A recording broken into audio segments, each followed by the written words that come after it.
My Govanen. Welcome to the Tolkien Lore Channel. I'm the Tolkien Geek, and as I mentioned in my previous video about scenes that we would love to see, but probably shouldn't because they couldn't be done justice, I am now doing a video on scenes that we would love to see that really could be done right and we would really actually like to see. And I'm going to do it kind of in the same way I did last time. I'm going to start with the earliest in terms of Middle-earth history and work my way forward. And some of these may be a little surprising, given what I said in my previous video, which I will link to in the description below in case you missed it. But I'll explain why when I get to each one of them. So let's take a look at some scenes that we would absolutely, really and truly love to see on the big screen if we could. First off, of course, we're starting in the Silmarillion, and there were some comments in my previous video talking about how we don't really want to see the two trees being destroyed, and I agree with that. In fact, I think it would be just about impossible to do anything with the two trees very directly because there's just something so mythical about that. You almost can't do anything that directly shows the trees without diminishing the magical quality of what that is. Nevertheless, I do want to see Ungoliant on screen. Even though I said that I didn't want to see Eärendil killing Ungoliant, which is a kind of like a pseudo-historical thing that kind of drops out of the Silmarillion at some point. But what I want to see is Ungoliant and Morgoth having their falling out, and Ungoliant trapping Morgoth and him having to be rescued by his Balrogs. Because I have a feeling that would actually be really cool. Because you wouldn't have to have anything too otherworldly. At that point, you're just dealing with a giant spider and an evil Dark Lord, and the Dark Lord has gotten himself into a situation that he can't really get himself out of. And there's nothing that's really going to be, image breaking about any of that because both of them are kind of on the same plane of, otherworldly and overpowered and everything else. So once you kind of get everything on the same level, it's a lot easier to kind of do that and not have a problem with diminishing anything to less than the mythic scope it deserves. And also, I think it would be really cool to see Morgoth in a lot of trouble because it's Morgoth and it's kind of satisfying. But that's my first pick. Second pick, and this is one that I picked mainly because of its artistic value and its like the emotional swell, I guess, that you could get out of it. There's scenes in Lord of the Rings and other things where you read it or you watch it and you just feel the emotion rising in your chest and you're like, yes! And one of those, and I've talked about this before, is the charge of the Rohirrim at the Pelennor Fields. Whether I read it or I see it in Peter Jackson's movie, I always get a chill down my spine. It's always awesome. One that I think that would have a very similar impact and which would be very easy to do is when Fingolfin arrives in Middle-earth and he first steps foot in Middle-earth and the moon rises, and then as he really gets in and the sun comes up for the first time and flowers spring up at his feet, the banners are unfurled.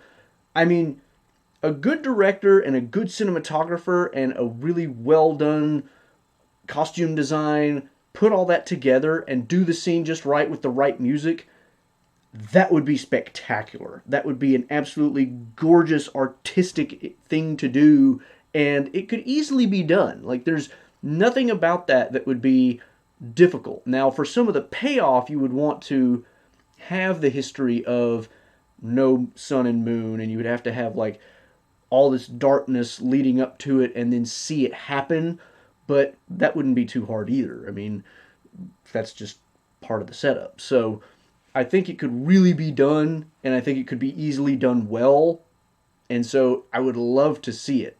It's just, we may never because it's the Silmarillion, and sooner or later it goes into the public domain and somebody might try it, but, for the time being, we're out of luck. Speaking of Fingolfin, my next choice is involving him as well, and this one might surprise a lot of people because in my previous video I said I would not want to see the fight between Elendil and Gil-galad and Sauron. And I gave my reasons for that. And my choice here is actually Fingolfin versus Morgoth. because I would love to see that on screen, and I think it could be done right. The reason I didn't like the idea of seeing the Sauron fight is because Elendil and Gil-galad, they get built up into this mythic importance, but on screen they're just going to be a man and an elf, and they're not going to...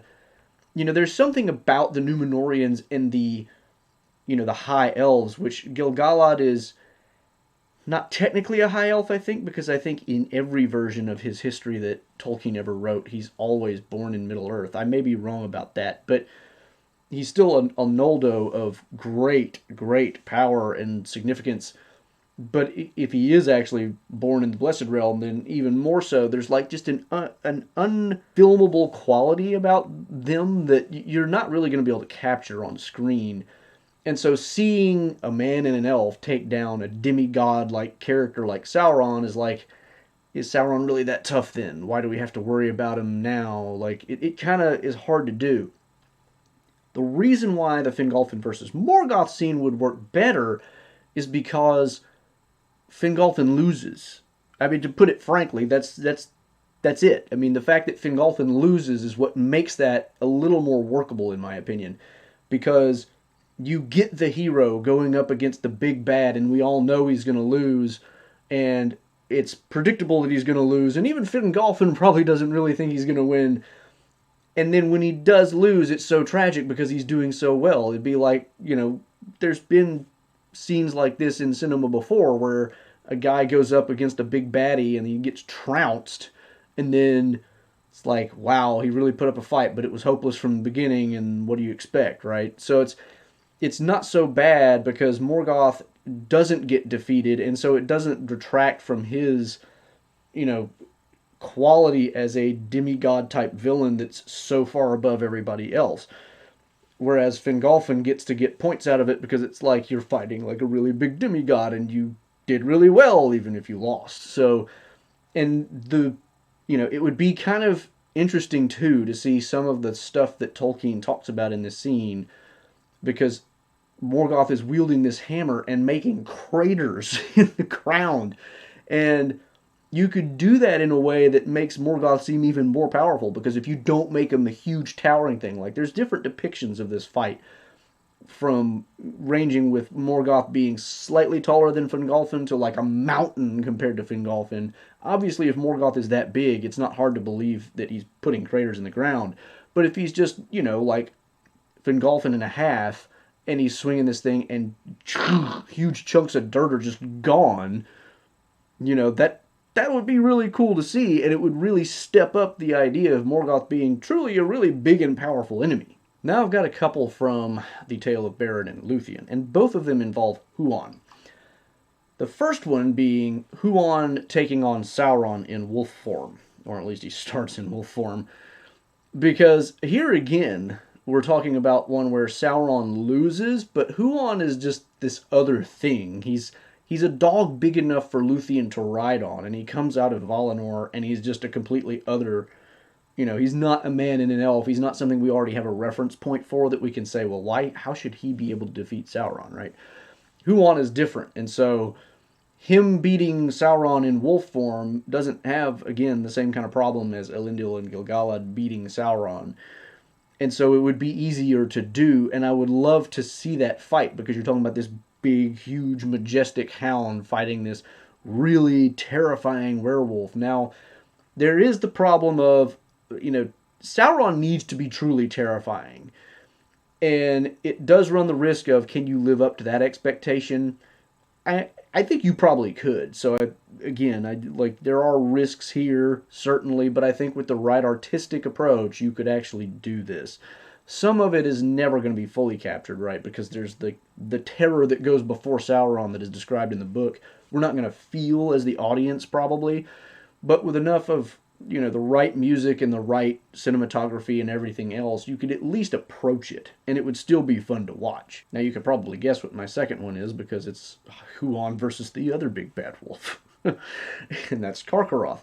Except this time it includes Beren, because Beren is also there, and he's hunting with Carcharoth. So it's kind of the same deal, except Carcharoth, instead of being this extremely terrifying and evil thing, is more just really big and bad and is driven completely mad and insane and wild by the Silmaril burning his innards out.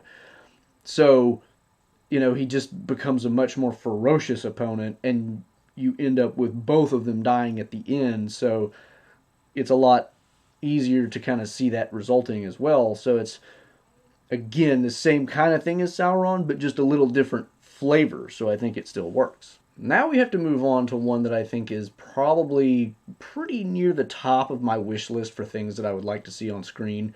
And this one would be easy. I mean, it's not hard at all, and we already have it basically described for us so much in the book that I'm sure all of you have probably imagined it on your own, because it's Turin killing Glaurung. Like, who hasn't imagined that in their head? I mean, Tolkien describes it so vividly that it's pretty easy to do, and it's a simple setup. It's a very, Sigurd and Fafnir type story. He goes down into a river gorge, and he climbs back up to the top and waits for Glaurung to pass over and stabs him in the underbelly.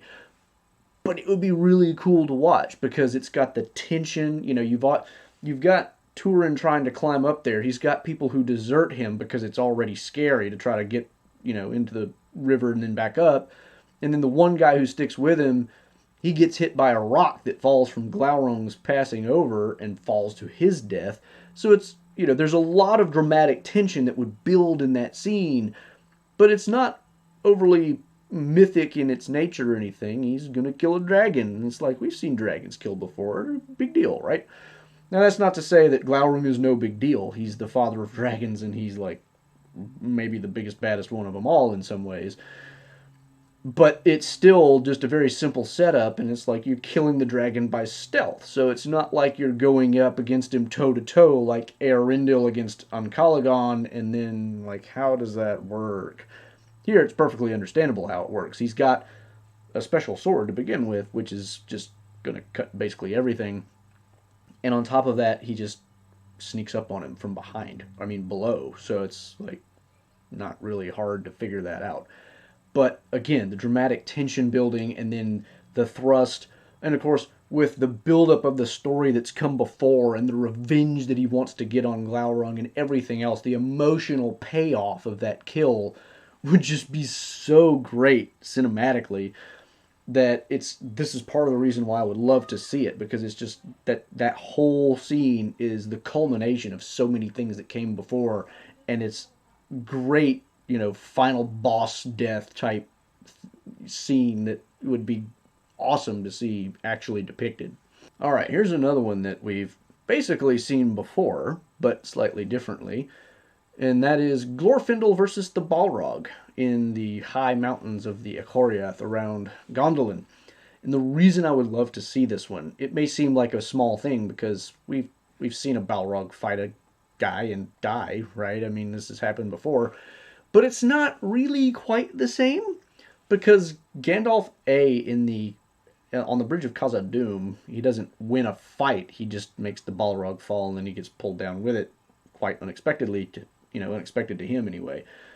And then we don't see the real fight in the book when Gandalf and the Balrog fight on the steps of Moria and all the way up to, the top of the mountain and everything else. We do get to see some of that in the movie, and of course they magic it up big time, which I think is overdone. I don't think there should have been quite that level of, the lightning strike coming and empowering Gandalf's sword and then him stabbing the Balrog, who rather stupidly just lunges his chest forward. So, that scene was fun to watch, but, it could have been done better, I think, and more accurate to the book, probably. But the point is, here we have an elf who is a great and powerful elf as elves go, but not a wizard. He's not imbued with any kind of magic power or anything like that in the way that Gandalf has, and he's not trying to just take the Balrog out and then gets pulled down either. The way that this fight goes is that Glorfindel is fighting the Balrog, and he realizes, I've got one chance to save all these people, and that is, I'm going to take him with me down, and we're both going to die. And he does it.